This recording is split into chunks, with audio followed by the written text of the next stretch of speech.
As many of you know, I'm a big fan of Dario Argento. If you don't know who he is, he was a film director who was known as the master of horror through the 70s and 80s, and basically perfected a style of film called giallo. Giallo. Which was a mystery or thriller type movie in Italian, although usually his movies were dubbed into English. His most well-known work is a film called Suspiria, which came out in 1977, which, if you haven't seen that review, check it down in the description. But that's one of my favorite movies, and I wanted to watch more of what Dario Argento had to offer. So I watched the movie Opera, which came out in 1987, which also, link in the description. And that one's a lot cornier than Suspiria was, which you could just see for yourself. Since then, though, I haven't watched another Dario Argento film. Until now, and I saw Phenomena. Phenomena came out in 1985 and was his next film after the success of Tenebrae. Many of Dario Argento's fans were divided when this film came out. Some thought he lost his touch, while others saw this as one of his many masterpieces. These two separate factions fight more than A-Rod and Jennifer Lopez. Whoa, stop the video. I knew Pokemon was single, but J-Lo?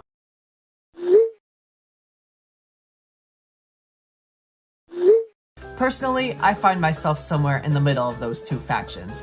When the movie is bad, oh my god, it is laughably bad. But you could still see those redeemable great moments. Let's start watching Phenomena to see where your thoughts lie when talking about this movie.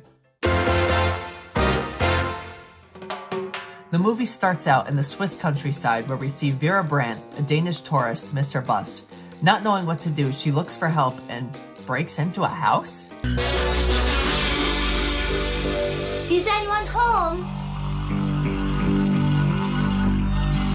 I'm a foreigner, and I'm lost. Please help me. I'm lost. I'm a foreigner. I'm lost. Please help me. I'm a foreigner. I think the best part about this is she says, I'm a foreigner and I'm lost, after she just breaks into this person's house. While this is going on, we see that 2 Chainz is in the movie. Oh snap, he must have been 8 years old in this movie. Vera is attacked by 2 Chainz and gets stabbed by scissors into the hand. I love the effects of the scissors into the hand. It is such a cool shot, although it's kind of unrealistic that the scissors literally pierced through her hand and got stuck in the door. She then runs to this national park of a backyard until she finally gets stabbed again and her head goes through a glass window looking out at a waterfall. It's the imagery like this in the movie which I really love, but unfortunately it is riddled with so many bad decisions and bad dialogue that it just really bogs down the movie. She then gets decapitated and her head gets thrown down the waterfall, which is honestly such a funny shot. We jump a few months into the future where we are introduced to a monkey with a shank, hopefully that becomes important later on, as well as entomologist John McGregor, who's being played by the excellent Donald Pleasance. Dr. McGregor is helping the police out with a murder where we see this nasty head which belongs to Vera Brandt, the girl killed in the beginning. We discover that this isn't the only murder that has taken place in this town recently, and that there is a killer on the loose. We are finally introduced to our main protagonist, Jennifer Corvino, as well as her chaperone, Frau Bruckner. Jennifer has traveled to Switzerland to study at the Swiss Richard Wagner Academy for Girls. A whole bunch of explaining of the school takes place, a bee starts jumping everybody, and Jennifer starts petting the bee. I know you guys probably want an explanation of all that, but I'm good. All I'll say is, Jennifer says how insects never hurt her and that she loves all insects, which is strange, but we move. It won't hurt me. I love them. We arrive to the school where Frau Bruckner gives us some very foreshadowing advice. Impressive, isn't it? What'd you say? The estate was once Richard Wagner's home. Don't care. Don't care. The school only occupies the main building. Don't care. Still don't care. The others are closed because they're not safe. I don't care. I don't. Never go into them. Ever. Come along. I don't care! At this point, we meet Jennifer's roommate, Sophie, who isn't important, and the headmistress, who also ends up not being very important. There's a lot of characters throughout this movie who are just not important at all. Besides Jennifer eating baby food with a toothbrush, learning mostly pointless backstory about her father and her mother splitting up, and seeing a random girl get chased, we're gonna fast forward to later that night, where... Wait! Skippy! Stop fast forwarding! What's being played on the TV? Good stop. Zoom in on that. What marks him out? Let's take a closer look in this edition. Sorry, I got excited. I love Jan Sommer. But We fast forward to see Jennifer sleepwalking. Now, when I say that this sleepwalking sequence is such an acid trip, just Skippy, play the scene.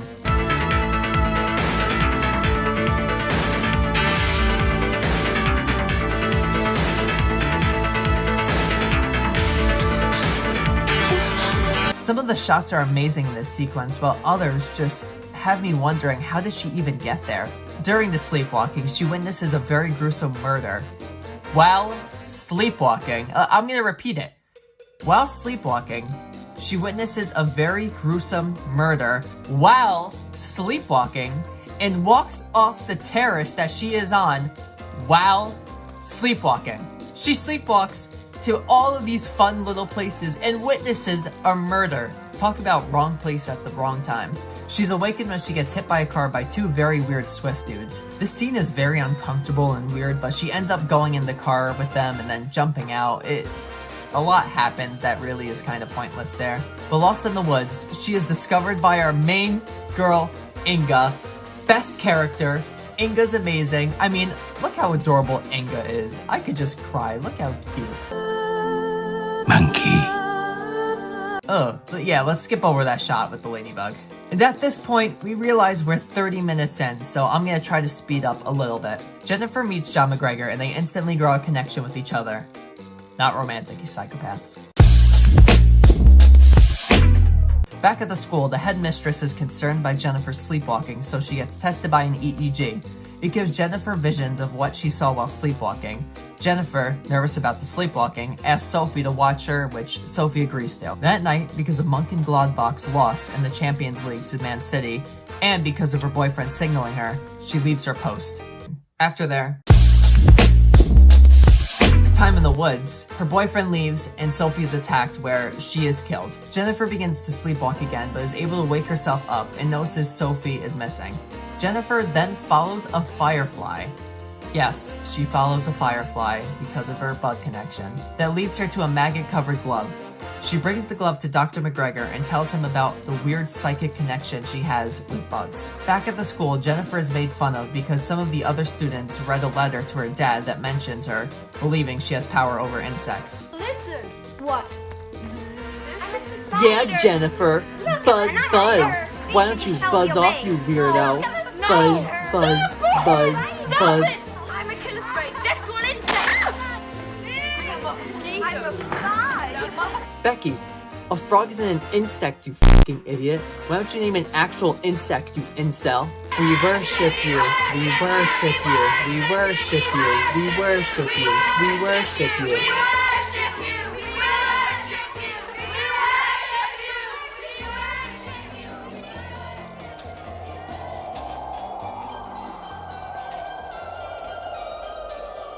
Wait, guys, why is she just standing there not saying anything? And how is her hair blowing? The window's not even open. I love you. I love you all.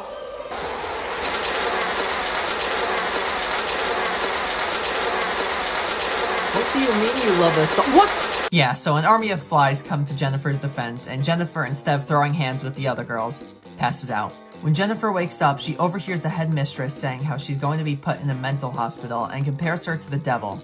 Jennifer is watched by the absolute worst watchwoman in the world. Jennifer makes so much noise, and this lady just doesn't hear it.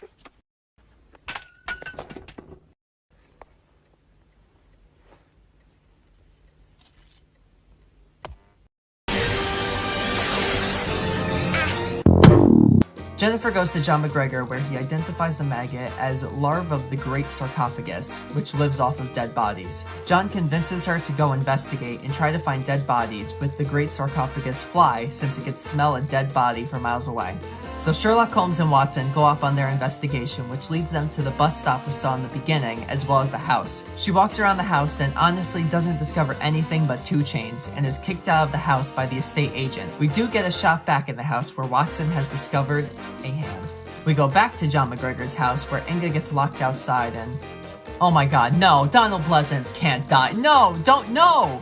No! No! Yep. So he's dead now. Inga wants all the smoke and chases the car down, but is thrown off. Jennifer goes back to John McGregor's house, where she sees the police bringing out his dead body and ends up calling her father's lawyer, Morris, to get her out of Switzerland.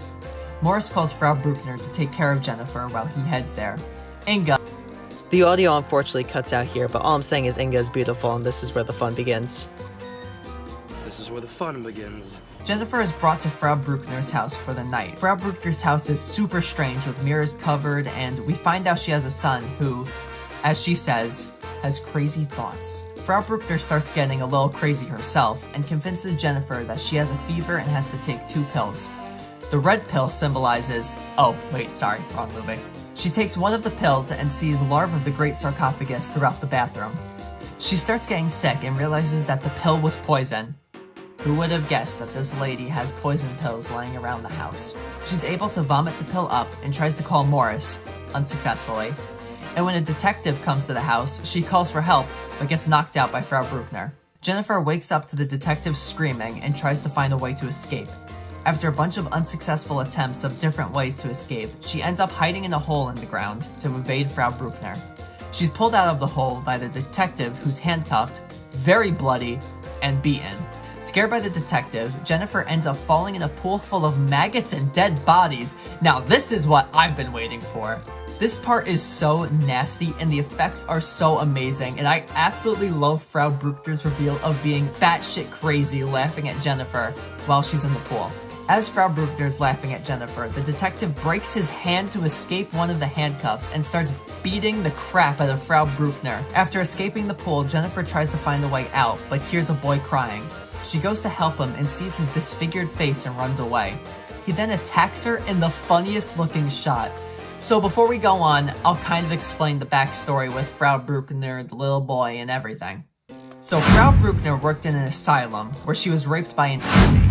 She ends up becoming pregnant and having a boy with a disfigured face. The boy is a psychopath and kills girls, but when Jennifer and John McGregor started getting too deep into the case, Frau murdered John McGregor to protect her son and was going to do the same with Jennifer. Now that we got that out of the way, boat fight!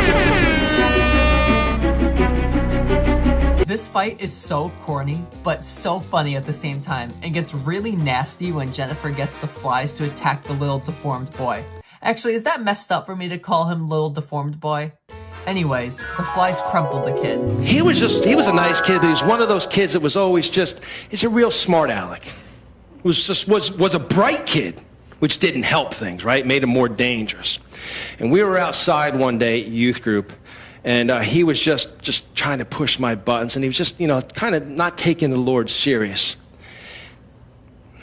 And I walked over to him, and I went, bam! I punched him in the chest as hard as I crumpled the kid.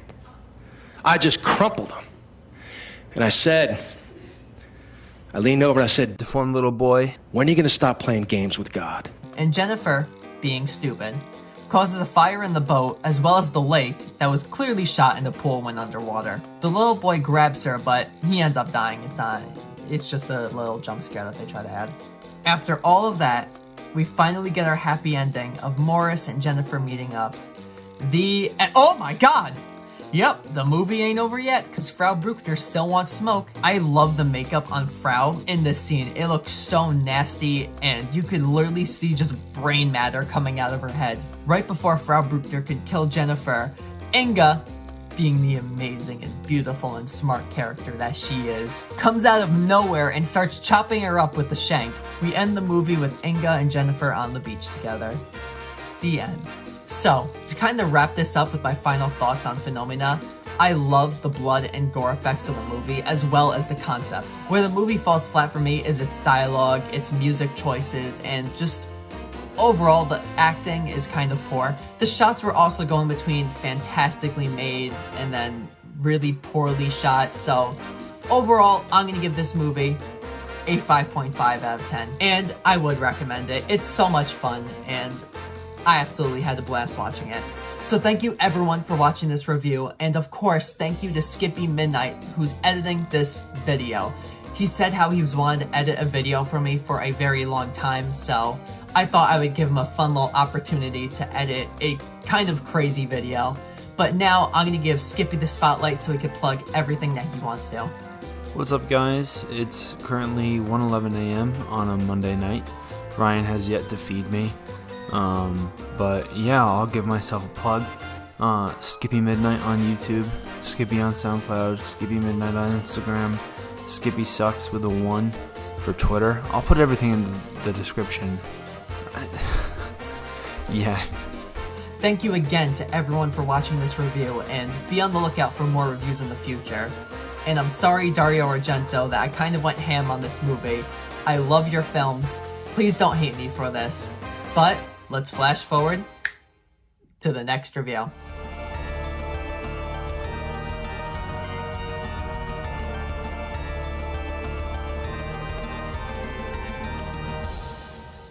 That night, because of Gladbach, because of the Gladbach lost, because of Monk and God blocks, because of Gladbach's lost.